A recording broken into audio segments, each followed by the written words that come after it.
Hello, all you hardcore boxing fans out there. How are you doing? It's Russ here from Porky's Corner, the voice of hardcore boxing. Quick shout out to everybody that's been watching the videos for longer and sharing them on WhatsApp and subscribing. Thank you very much. And joining members area, some fantastic stuff on there. Right, today I'm joined by Rico, my good friend from Finland, living in London. Rico co-founded the channel with me over 4 years ago. How are you doing, Rico? Good. I'm looking at the young Dan Marino here, judging by the Miami Dolphins shirt and judging by the weight that you're at the moment. Wait there. You could be a quarterback. Wait there now, Rico. It's funny actually, because I want to have a little bit of a laugh at myself, but I couldn't years ago. See if I can find it. I need to get all them frames. There's about 200 in there. There's no room up at office. And see where it is. I don't know if I should show you them other ones. I might do. Oh, it's you. Christ, Hugh and Froch. My birthday, 41st birthday, Ellaby Hall Hotel. Froch were staying there in his camp for ward. So I met him there. And you know what it looks like? It looks like Butterbean and Froch. It's I think I've got another one here. He was obviously a world champion in WBC. I think I've got one here. I think I were a bit slim then, a 19 stone one. That's me and Carl in Nottingham. I think it was just I think he might have been an English champion then. Yeah. It's a long time ago. That. I was a bit slim then, probably about a 40 waist. Not 32 like now. But we can't all be like Robin Reed, can we? Claude Van Damme. No, we can't be like Robin Reed, can we? I mean, once you get back on the arm workouts, you'll have arms like Robin Reed. It's just the hair, I think, which is the problem. The hair will never be like Robin's hair. Robin gels his every day. I think Robin's got an afro, but he won't like me saying that, but he's got an afro, but he gels it down, doesn't he, and whatnot. And I think I'm about 18 there, 17, 18. Me, Dennis, and Mick Hennessy, just leaving restaurant. I mean, did he split the bill that night? Because that wouldn't be fair on Dennis. Mick Hennessy paid the bill. Mick Hennessy, Dennis, and is it Don Majeski? Worked for yeah. King, didn't he, from 71 till 90? Don King's man. Don King's right hand man. We had a great time. We're telling all stories into the night about Marciano, all sorts. Bert Sugar. I were in my element. You can imagine, can't you? Down in. Bert with his cigar, I imagine. Bert with his cigar drinks Bloody Marys, doesn't he? Yeah. With his hat and cigar. Bert's a great guy. Rico, boxing's about creating memories, isn't it? I suppose. Exactly. But yeah, it's a good time. Mick Hennessy is a great night, but he doesn't drink, mate. But you can tell. Really? He don't drink. No, he don't drink. Obviously, he likes his strand, doesn't he? But he don't. Mick don't drink. But he's a great bloke, Mick. Great company, and do you know what? He's had it hard, I think, Mick, in boxing. He's had some tough times, but what he is great at, unearthing talent that have been overlooked or didn't go to the Olympics, and I think there'll always be a place for Mick Hennessy in boxing because he's that type of guy. He puts the time in, looking for kids to sign them, and he's always at Haringey Box Cup, isn't he?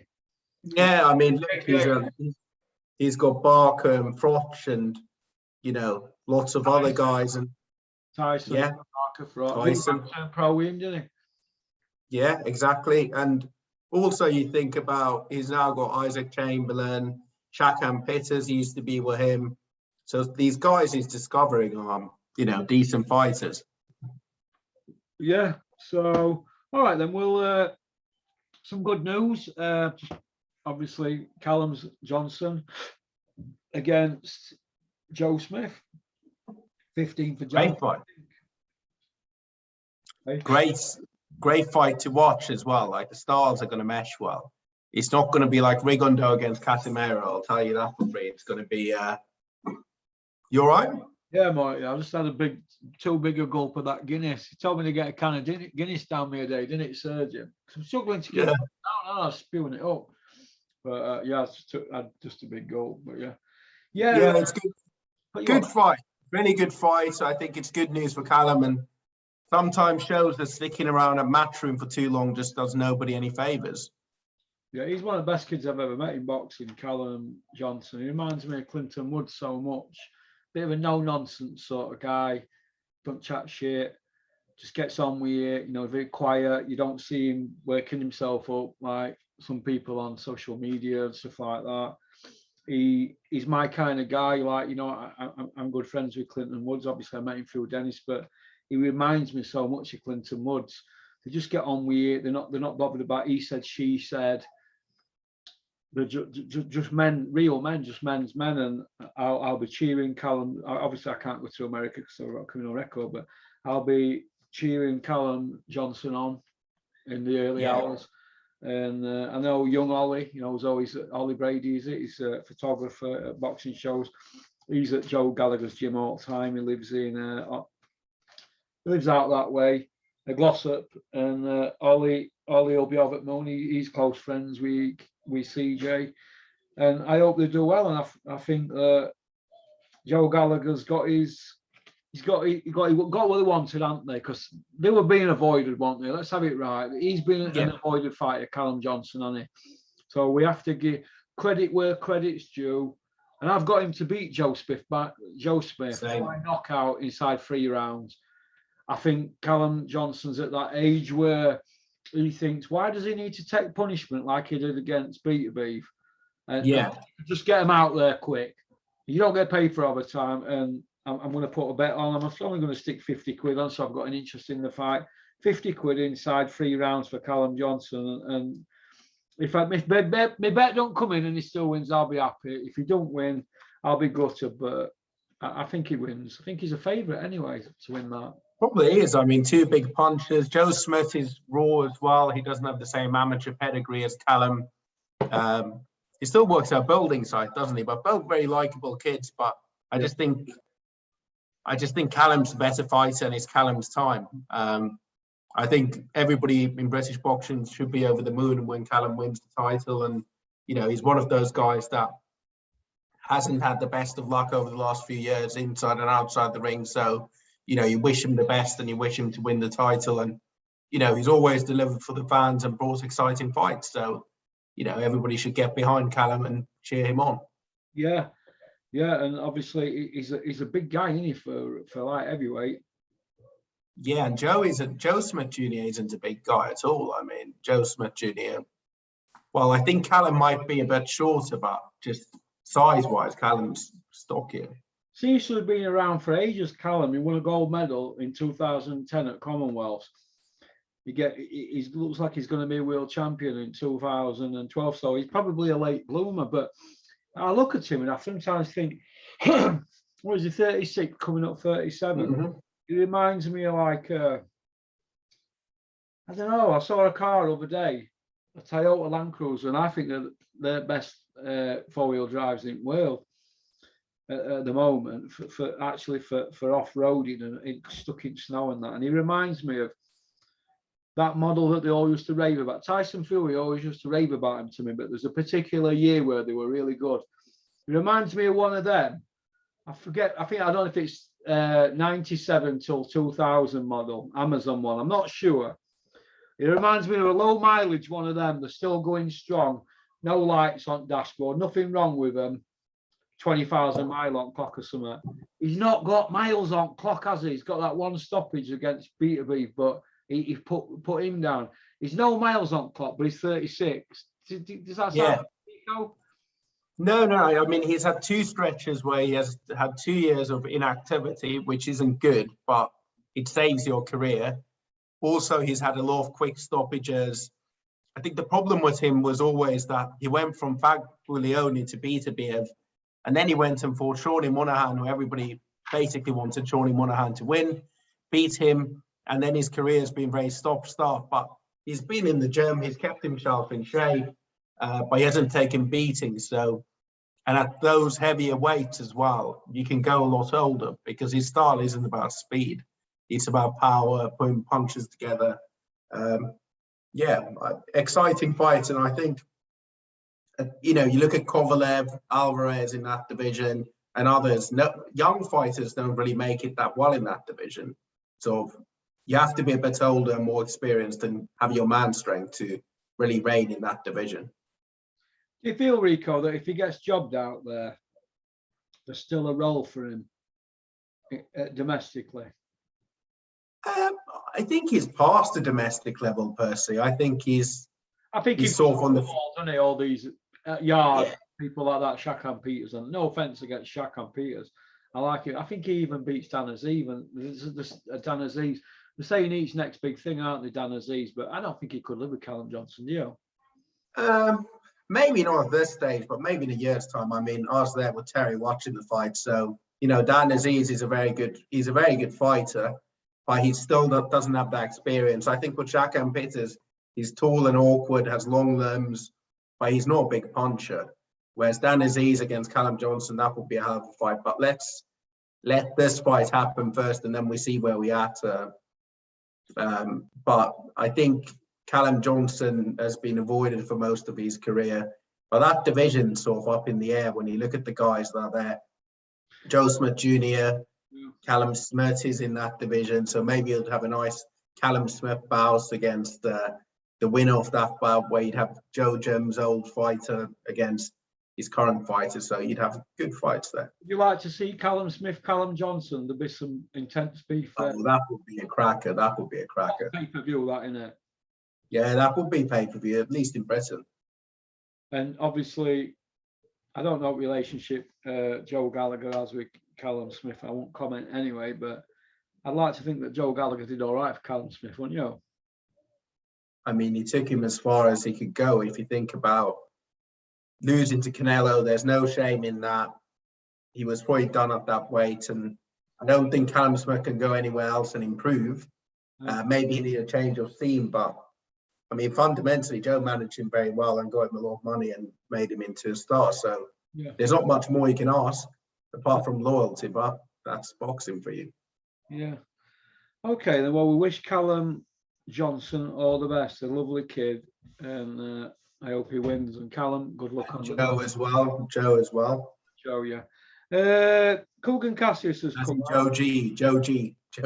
We chose Joe or Joe G. We don't call him Tesco Joe now. It's quite insulting that, because he's our most decorated trainer in the last 100 years, isn't he?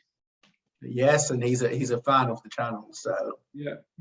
Kugan Cassius has come out and he's making a lot of noise on his social media platforms about Isaac Lowe deserves his chance. Isaac Lowe fought 9 months ago against the kid 2 and 5. But he's saying he deserves a world title shot on the strength of what? What is Isaac Lowe's best win? If we go on BoxRec and we look at Isaac Lowe, he's the 9th best ranked British featherweight. So you've got Jazza Dickens, Kid Galahad, Jordan Gill, Thomas Patrick Ward, Gavin MacDonald, whether he fights or not, Warrington, Dogboe, Lee Wood. I just don't think Isaac Lowe has done enough. And even the opposition he's faced, I just don't think we can start calling Isaac Lowe to be fighting against top level opposition until he steps up and fights against someone decent. I think he's scheduled to fight against a half decent opponent on paper on your call. But fundamentally, I mean, let's see how he gets on with this fight before we start calling out for world title fights.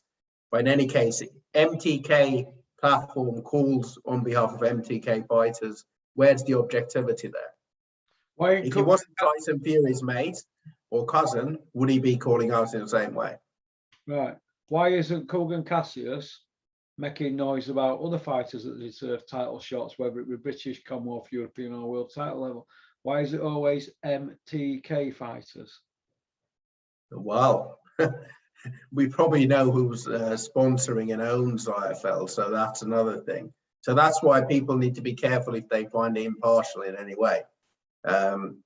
Why isn't he calling out for, let's say, Troy Williamson to get a title shot, a European title shot, or Zach Parker or Craig Richards or someone like that, you know? I don't mind him, Craig Richards, actually. I don't mind him. Yeah, he's a good fighter. I like his style. Yeah. Okay. So Kugan, try and share the love. Don't just do it for your MTK lot. You're supposed to be impartial. You are a YouTuber. All right. Stop hula hooping, in other words, you prick. Right. Ben Davidson's popped up again. Every now and then he disappears and then he pops up and he sets my tummy off. He tries to give me an ulcer, but I'm over it. But Ben Davidson, why is he hula hooping Lopez? I mean, wasn't he doing it with that other fighter and he ended up working in corner on night or something for Devin Haney. Devin Haney, yeah, Devin Haney. He's still in the camp for Devin Haney's next fight. Yeah. Why does Ben Davidson do it? I mean, look, he posts constantly on his Instagram, answering questions, which he probably sends himself, where he effectively keeps on going, you know, why he's such a good trainer. And all he tries to do is he uses boxing platforms and social media to advertise himself to other fighters. Yeah. That's what he does. He wants to pretend that he's the cleverest trainer in the world. He claims that he started his boxing career by working with Billy Joe Saunders and helping him because it was his mate. Little did he mention that the Mark and Jimmy Tibbs got him onto boxing, right? Got him to train. He learned all he could from them, and then he left. Went to MTK. You were carrying spit bucket for Mark Tibbs. Yeah. Peacock Gym. I don't think that Mark Tibbs and Ben Davison are ever going to speak again. But looking at how's Mark doing? All right, mate. He's all right. He's give Ebony Bridges. Yeah. Speaking to him, he said people were saying he's training Ebony Bridges. I think that he's going to get a week or two, see how it goes, see what happens, and see if she fits into it. His kind of thing, because he's a bit funny about how he takes on Mark Tibbs. I mean, look at the heavyweight sensation who they wanted him to train, and they had a session, and he just didn't feel the vibe kind of thing. You know, he's got a lot on his plate, hasn't he? But he's an in-demand trainer, so. But Ebony will be a good fit if it works in the corner, because you know she's a good fighter. When you watch her, she's got good style, and you know, even whatever people think about her out of the ring antics, when she's in the ring, she comes to fight. Nobody can say that she's a warrior, right? Yeah.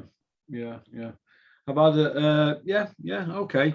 So Ben Davison, I'm just going to finish on this. Ben, you remember after the Wilder got beat against Tyson, and you were working at media, you were putting yourself out to train Wilder. Then what sort of guy does that? He's had his nose put out of joint by Sugar Hill. He's on outside looking in. He's hovering around fight week all week for Fury versus Wilder 2, or Wilder Fury 2 at the time, because Wilder had the belt. Ben Davison were putting himself in the mix to train him then, right? It never happened. He's now doing the same with Lopez. He tried to do it with who else did he try to do it with? Well, Devin Haney, but he's not ended up getting that job. He's just seconds, isn't he? But Tyson and Billy Joe left him. Why didn't he come out and say they left him because they didn't rate him? He never mentions that, does he? Or never tells the full reason. I know what I've heard behind the scenes about that, and if he were that good, he'd be training them, wouldn't he? Yeah, I mean, people didn't leave Manny Stewart because, you know, Manny Stewart didn't have to advertise what a great trainer and genius he was, and people didn't often leave Manny Stewart.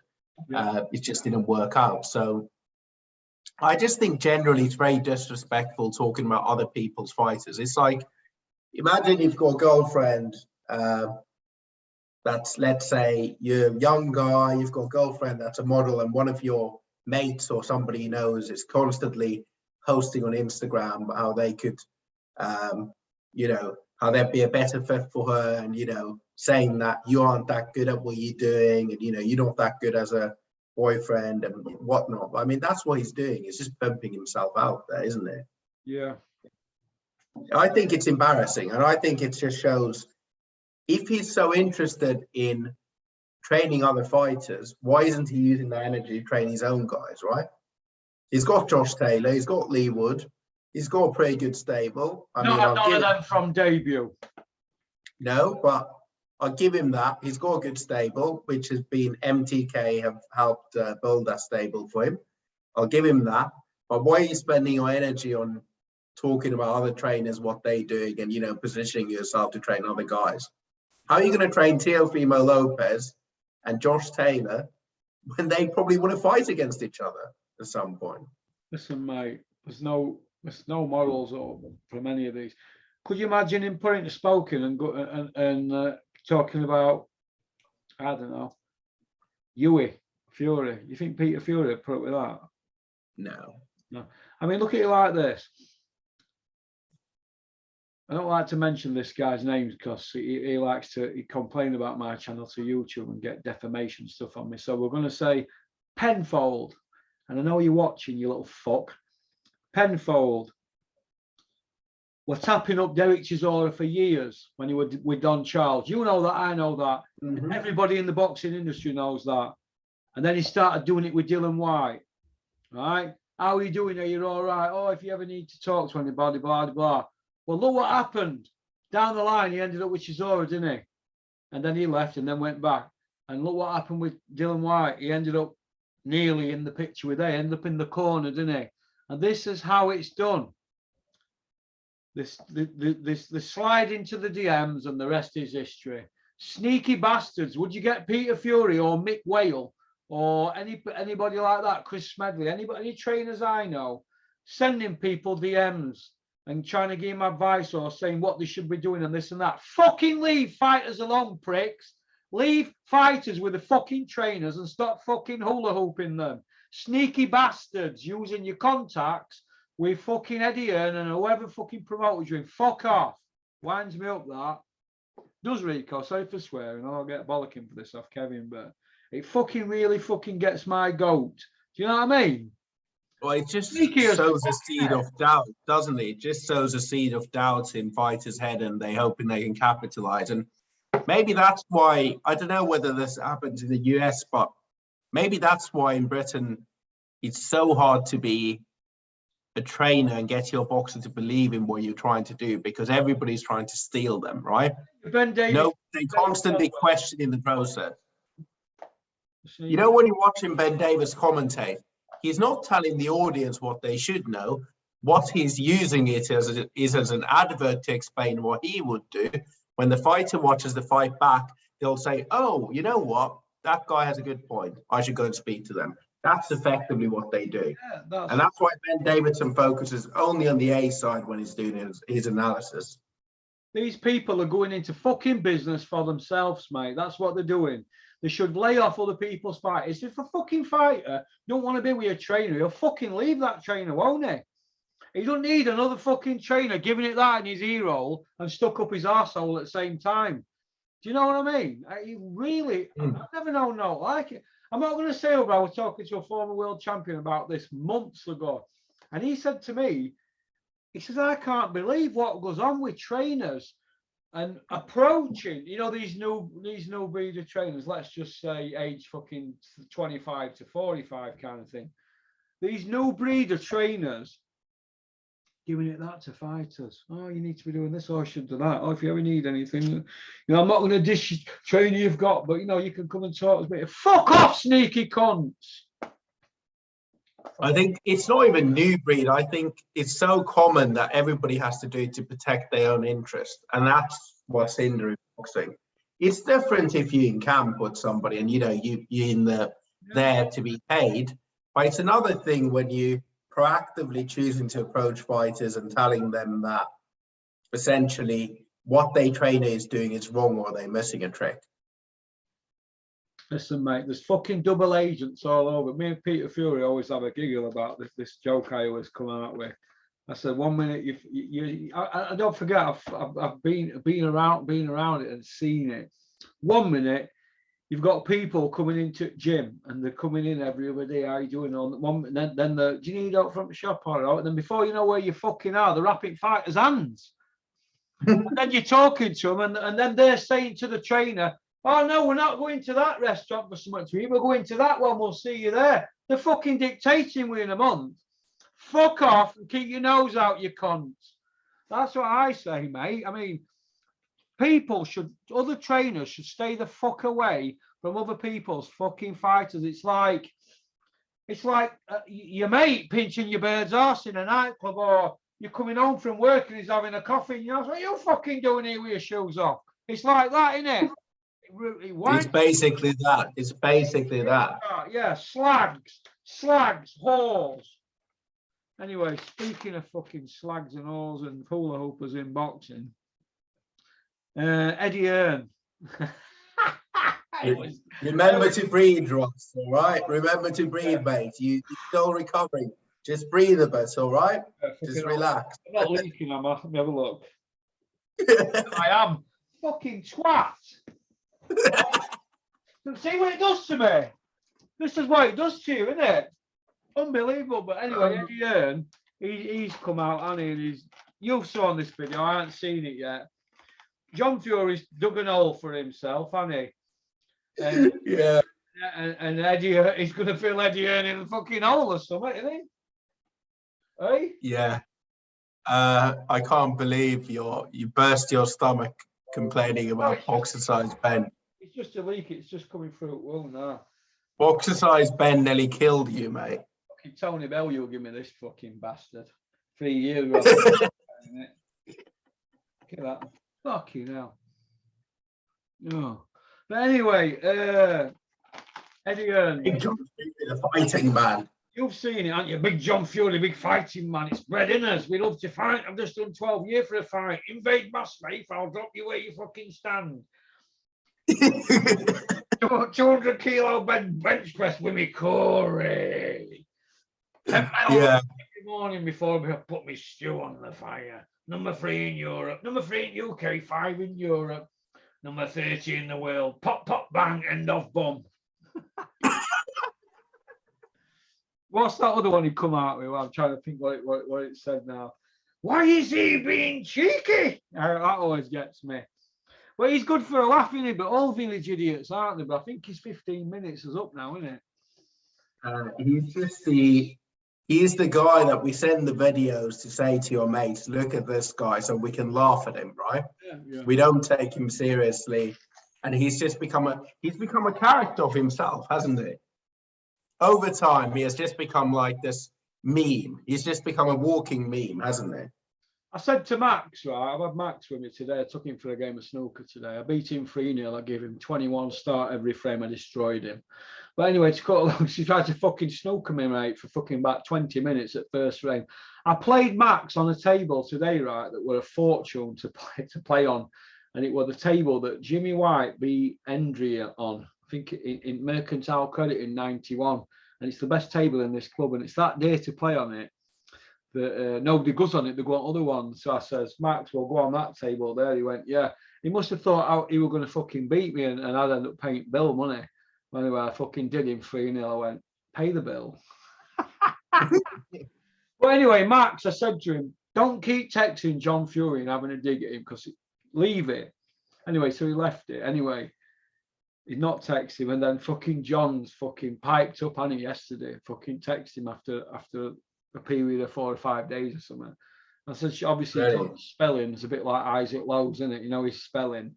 So I'm trying to make a sale at fucking text, and fucking hell, everything that comes out John's mouth, if you don't agree with you, you're a cocksucker, or you're a dick sucker, or a dick rider, but I think he's 15 minutes up. But well, I know it is because I've spoken to somebody who works at BT Sport, and they were fucking raging, mate. Oh, they were raging.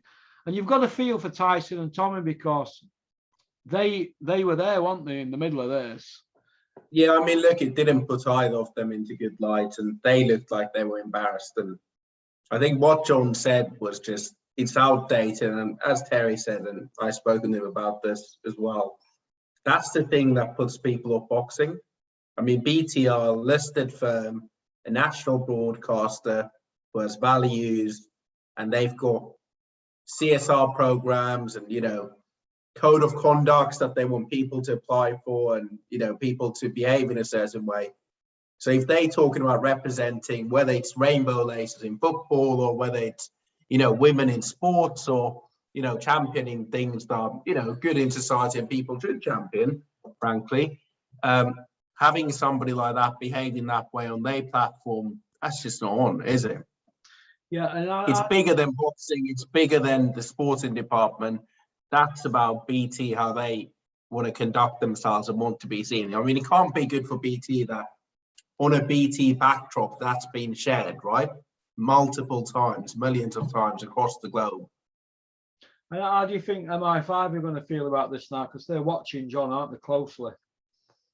I'm sure they've got nothing more to worry about than John Fury, right? I mean, how many terrorist attacks have there been in this country, and how many attempted terrorist attacks? And there's Russian spies poisoning people and all sorts of stuff. But the man they need to watch is a man on a traveling site living in a caravan. He's so hard to find that they have no way but to watch him, right? Nico, you forgot selling second-hand 57-plate Citroen Berlingo's.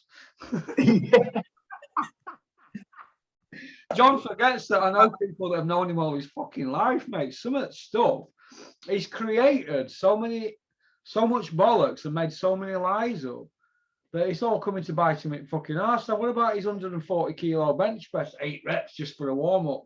I mean, where the fuck does he get the balls to come out with that knackers?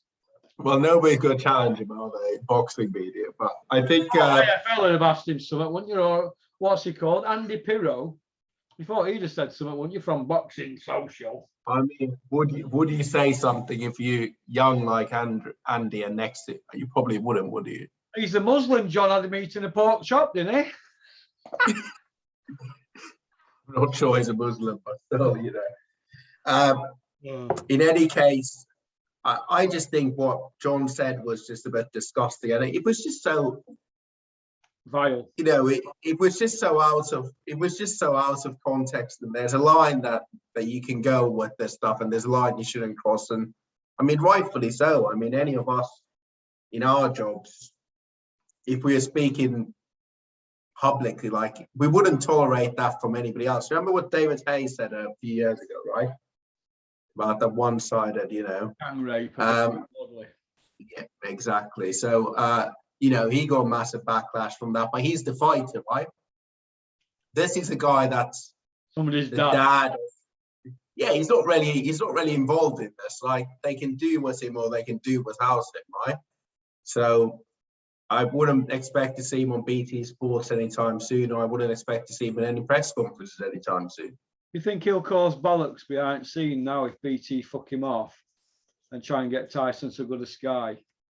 Do you think Tyson cares one bit what he says? I mean, look, I think it's more a case that if Tyson has the opportunity to go to Sky and they'll guarantee good money. Trying anyway, aren't they? They've been over and about like flies round shit for 2 months, for 2 years, haven't they? You know what? It's not a bad move for them.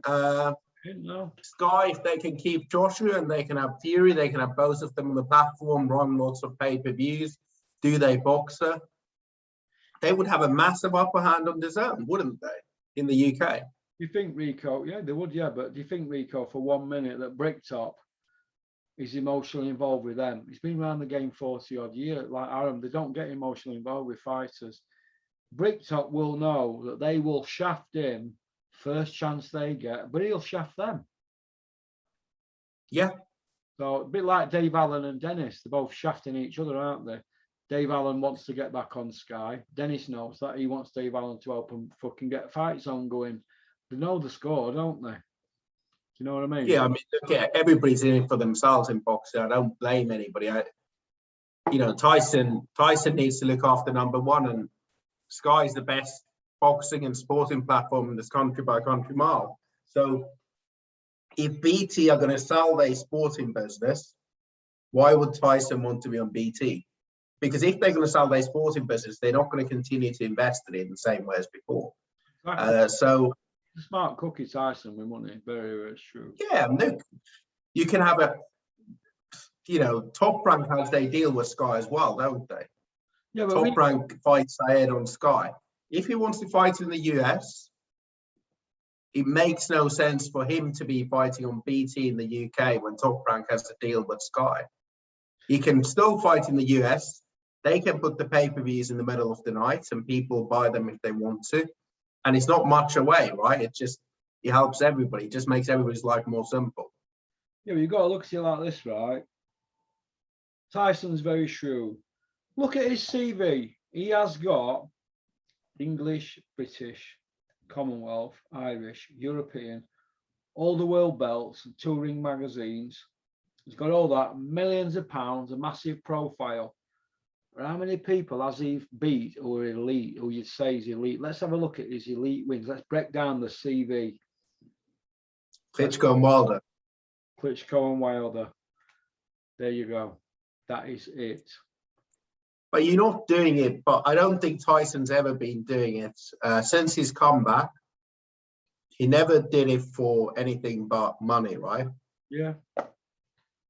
And I don't blame him. Look, if the fans buy into the story. When he beat Vladimir, they treat him like a dog. So he must have thought, you know what, when I come back, I'm just going to shaft everybody. And that's the mentality that I believe that he's got. I don't think he gives two fucks about that belt because he's got every belt, hasn't he? Why should he give two fucks about a belt? When he wants to cash out, there'll be no belts on the line when he cashes out, mate. I'm telling you now, belts will be gone. There might be a ring belt online because there's no fees, is there, to pay?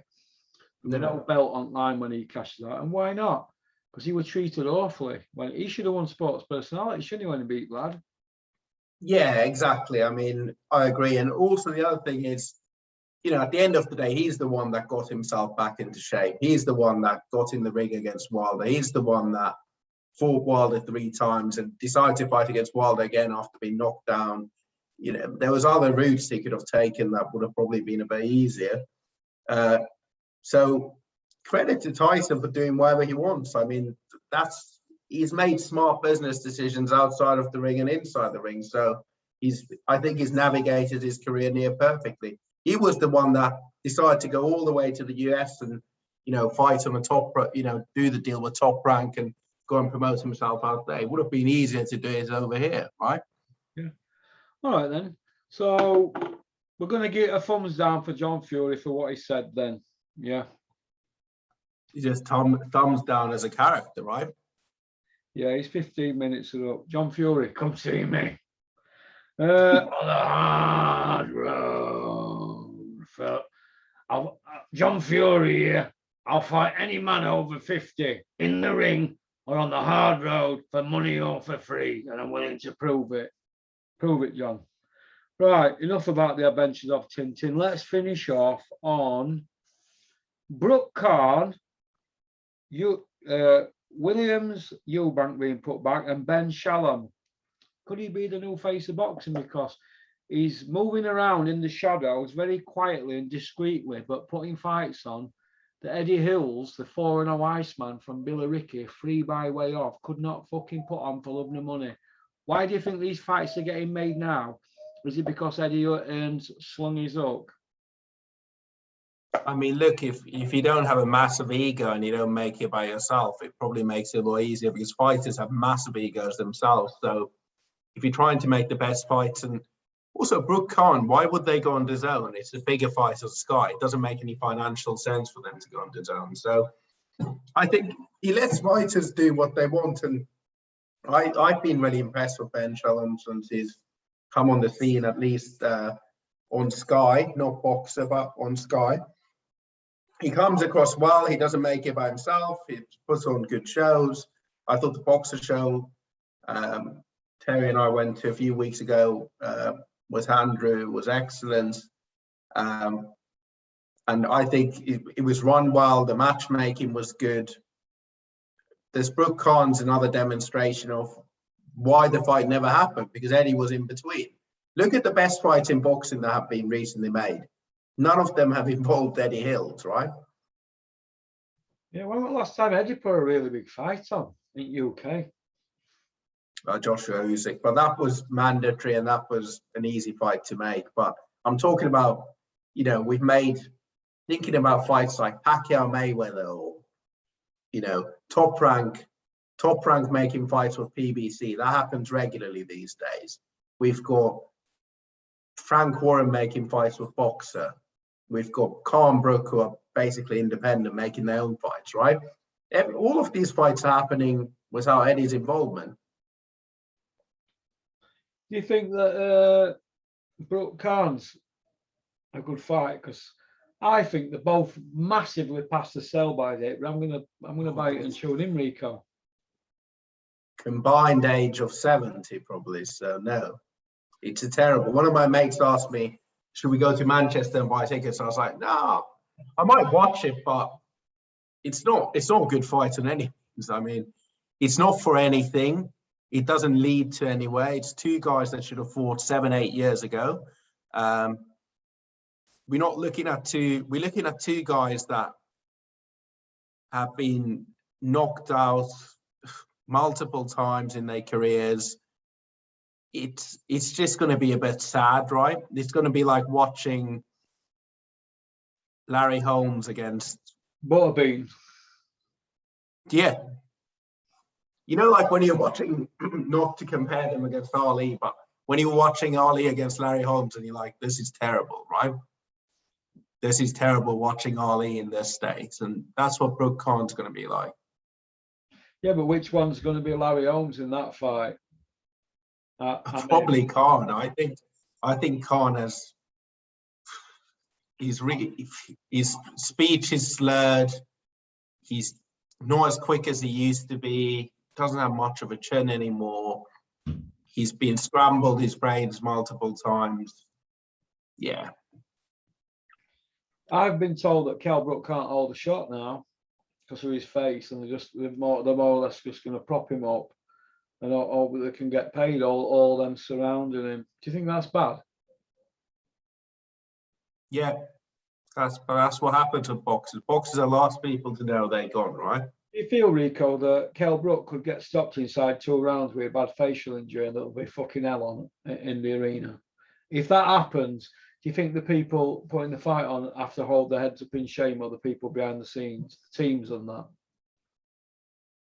I mean, that's the board's decision, right? Teams will, yeah, teams. I mean, I'll be interested to know what happens in sparring. Are they even going to let them spar? They're just going to wheel them out and get paid? Probably. I mean, I wouldn't let him spar, do sort of body sparring or something else. Body sparring anyway at Ingles, you know, they don't do head sparring, so that's maybe just as good. Yeah. Amir Khan's going to be able to pepper that face for the first few rounds, isn't he? Does Amir have the speed anymore? Well, he's quicker than Crawford. He looked quick against Billy Dibb, didn't he? Yeah, but Billy Dibb was a blown up, what is it, lightweight going to 160. Blown up 9 stone or 1 or something. Yeah, I mean, Billy Dibb's his mate, right? Billy Dibb was his mate, so... He move around, it looked like a move around to me. It looked like you see Elvis fucking Doob doing, or Willie Warburton. You know, a move around. I mean, they just got the money from the Saudis, right? And credit to them, but this is going to be a real fight in the sense that neither of them like each other. It's not going to be a move around. Both of them want to smash each other's faces in. It's going to be a fight about who can hold up the longest, who actually has anything left. What about Eubank Williams? Is that a good fight? I think it is. Yeah, really good fight. Really, really good fight. We don't get those fights often in Britain. It's one of the better fights we've seen in quite a few years. What about Eddie Hearn comparing Devin Haney to Floyd Mayweather after 26 fights? The same. It wasn't Eddie. It was DAZN, but still, I mean, look, they have to do it for their marketing stuff. But who are you trying to do for boxing fans or the casuals? Yeah, but it's a bit embarrassing. Devin Haney got his belt by an email, and Floyd Mayweather got his belt by magazine WBC champion Genaro Hernandez. Anybody wants to see a good fight? Any of you hardcores out there? You're not hardcore till you've watched Floyd Mayweather versus Genaro Hernandez 25 years ago, I think it was. And Mayweather, he won of the 12 rounds, didn't he? And Mayweather's hands weren't brittle like they were late in his career. Back then, Mayweather was a killer, man. He was a real killer. Go and watch Floyd Mayweather. People keep saying, oh, Porky, I don't rate Floyd Mayweather. He had to adapt his style later on in his career. Floyd Mayweather, I watched that fight years ago. Let me tell you this. I was like, wow, that's the kid who got the bronze, who was screaming that he was robbed, and he was robbed, wasn't he?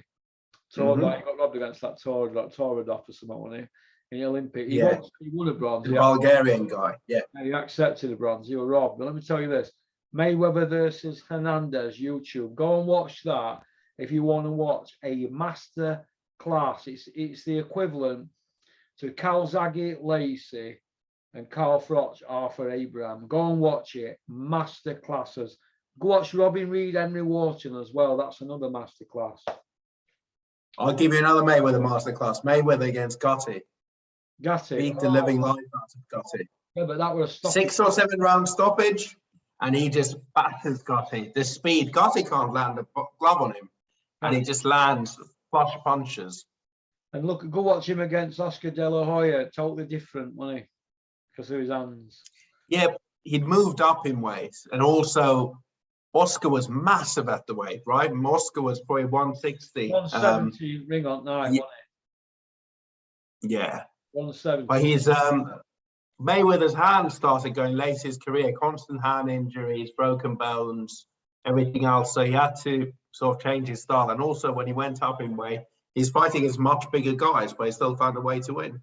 Go watch Clinton Woods Rico Oy. That's a good one as well. Clinton Woods Rico Oy. He'd been jailed 9 years. Everybody were terrified of him. Clinton took him out. Rico could punch. Oh, massive, massive puncher. Even his own team were terrified of him, mate. Everybody where he lived was scared to death of him, and Clinton got stuck right into him and stopped. And that's another good hardcore fight. But Mayweather Hernandez, because I always used to say, oh, people keep going on about this Floyd Mayweather, and I watched that.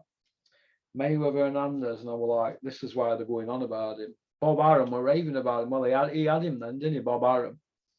Yeah, Mayweather bought himself out of his contract, paid top rank $500,000 and started self-promoting. Very shrewd move. Paid himself out of his contract to promote himself and created Mayweather Promotions. And the rest is history. Worth $500 million. Yeah. Yeah. We've had a good chat, Rico. I've enjoyed it. Nice to catch you. Who you got this weekend? Is it's Yard against Arthur? I've got Lyndon Arthur on points. I just think he's got too much in his locker for Yard. I think Yard's a one-trick pony. They were matched carefully, and he's not really won anything. I think he wasn't ready for Kovalev, and I think Yard has been used as a marketing tool because of how he looks and his background for other people to make money. But I think in the ring he's found wanting, so I think he loses. I don't know who you've got. You're a Yard man, aren't you? No, I think Arthur's going to win. I think it's going to be a close fight. But I actually think that wasn't the best Lyndon Arthur that night. Remember, he was sort of punching with one hand. So I think Arthur's got a lot more to give.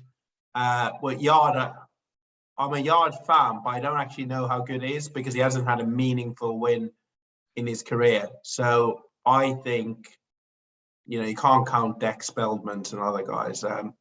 I think Arthur's just the better boxer, and I think Pat Barrett will come up with a good game plan. I think Arthur's going to be very different to the first fight, whereas Yard's just going to be more aggressive to do similar kind of things. Yeah, and can I just point out that I think that Anthony Yard, I think he's got, I'm just going to say, I think he's a nice kid. I've never seen anything in any interviews that suggests that he's a dick. I think he's a nice kid, but I think his manager is a dick. That's it. And I think if he gets himself away from him and he goes somewhere else like Mark Tibbs or anybody, I'm not going to say Northern-based trainers, if he gets another trainer down there, Mark Tibbs, Russ Gerard, any of them boys down there, there's loads of trainers down there, and gets away from him, I think people will take to him and they might start selling tickets. But I think whatever he's with him, I think he's brainwashed. But he comes across as a really, really nice, genuine kid, doesn't he? Well, I've met Yard and he's a nice kid, pretty humble, very, very good looking guy. Quite short though, very short guy. Loves himself. Very short guy. Yeah, he's around Robin Reed type physique, isn't he? Robin Reed at his peak. Is that sort of high? Yeah, he's a lot. I mean, Yard's quite a bit shorter than me, which is very rare for somebody of that weight. But anyways, I mean, look, Mark Tibbs and Tundi are mates, right? Because they both from Peacock. I don't know about that, but yeah. Well, they know each other, right? They know each other. I don't know if they're mates. I doubt very much Mark Tibbs will be having Tunde around for Sunday lunch, but they're from the same sort of gym, aren't they? But it don't mean they're mates. Yeah, same Peacock, all that. I think at some point it's too late to change trainers, and ultimately, I always say this: the fighter makes their own choices.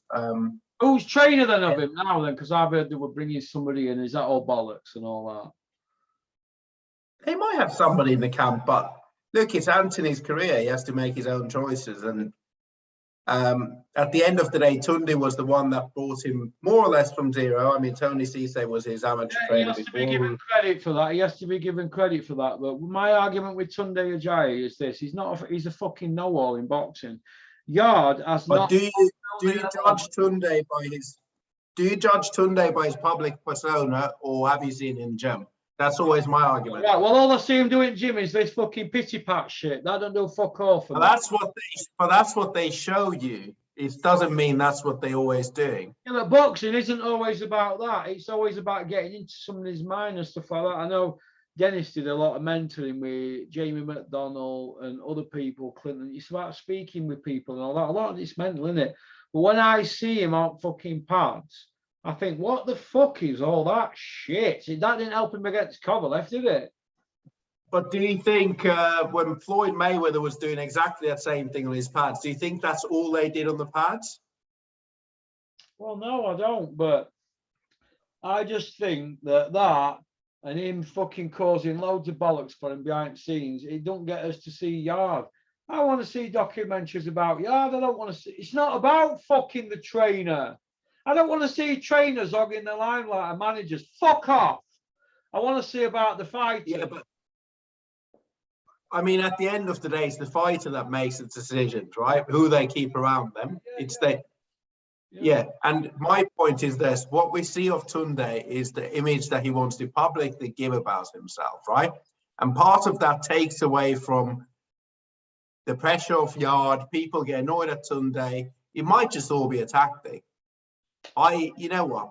I'm not in the gym. Yard stuck with him. Everybody's probably told Yard to leave him multiple times, including Frank Warren and everybody else. Yard stuck with him for a reason. And Yard stuck with him because he gets along with him. He trusts the process. Whether we think that Tunde is a good trainer or not, or whether we think that Tunde adds anything to Yard or not, that's irrelevant. I mean, we don't know half the story. Yeah, but I look at it like this, right? Look at, say, fighters similar to Yard. Who could we say from down that end were a massive puncher back in the day? Say like a Nigel. Well, O'Hara Davis was there and he left, right? He was there. He didn't get along with Tunde and he left. Yeah, Nigel Benn had Peter De Freitas behind him, right? Peter De Freitas moved quietly, didn't do interviews and that. He did his job behind the scenes. He was a corner man and he was a manager for Nigel Benn. They went on a fantastic run for nearly 10 years. But yeah, Nigel Benn is a better fighter than Anthony Yard. Yeah, I know. I understand that, but there's a lot of hype around Anthony Yard. Adidas gave him a long time big deal. But isn't that good? Isn't that good management? Isn't Tunde doing his job? That's very good management, but he was found wanting when he got to that stage. Now, when he got to that stage, he found wanting. He came back to British level, and he was found wanting again at British level. So he's had to go back in with this kid as well. But when Yard loses this weekend, and he will lose, where does he go then? Shakan Peters? Dan Aziz? I mean, look, we'll have to see where Yard goes. But if Yard wins, then what? I'm going to be like that. Oh, I lose my money. Do we blame Tunde then if he wins, or do we say actually Tunde's done a good job? We give him credit, and Tunde will know that. Listen, there's a fine line. If you're going to shoot your mouth off on social media, when that ice breaks, I'll be underneath it. That's how it is. They know the score. Yeah, but you know what? I always want, my view is this: we have to be consistent by how we judge trainers and how we judge people. Like, if Tunde winds up people, I mean, I'm not a massive fan of him, but I don't think he's a worse trainer than most trainers out there. I mean, he's actually taken somebody from zero, and that includes O'Hara Davis. He's taken them to a good level.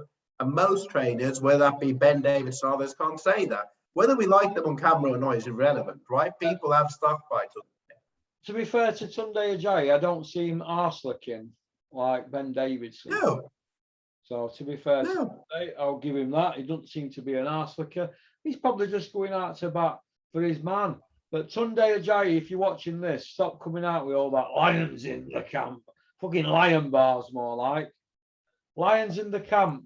There were no lions in the camp that night, were there, when he fought fucking Arthur? He beat him with one arm. Well, he's got that was a bad performance. But you know, everybody's allowed an off night, and I think Arthur's going to win. But we'll see what happens, right? Arthur's a massive favourite with bookies, isn't he, as well? Yeah, it's I don't know. I might have put a bet at the yard if Arthur's a big favourite. Neither looked good on that night. Yeah, neither looked good on that night. Both looked terrible. Bricktop says it's a 50-50. I don't believe that. I'd say 64 to Arthur. I'd say 70-30. I think Anthony Yard's still got a lot to prove. What belt has Anthony Yard won out the 6 belts? He's got no belts, has he? No. Right. Anyways, we'll look at this next week. I'm going to go and make dinner before Arsenal Man United starts. But good speaking to my friend, and try not to speak about Ben Davidson. We need you to stay alive. All right, Ben, if you're watching, fuck you. All right, mate. You peace out, Rico. Keep on trucking. All right, mate. Take care. Fans, subscribe and like and comment. All right. Make sure you support Porky. You know. All right, kid. You take care. Peace out. All right. Take care. Cheers. Bye. Well, that were cow. He's off now to eat his spaghetti bolognese with his bird Jess. So that's about it, really, I'm afraid, for what day is it today? Is it Thursday today? Yeah, I think it's Thursday today, or is it Wednesday? I don't even know. I'm shot to bits, aren't I? Fucking brains all turned to mush. All right, so peace out. All right, big shout out to my mate Frank from Bury. Big shout out to another big shout out to all them fucking gimps on Boxing Asylum on live chat. Keep growing the Porky legend, and thank you very much for the nice comments when I went very well. I want to just caught up with all your comments today, so thank you very much, gimps. I'm only joking. Right, thank you very much. It means a lot to me that people can have a bit of banter, but when somebody's ill, that they can say, you know, I hope he's all right. So thank you very much. All right. Peace out.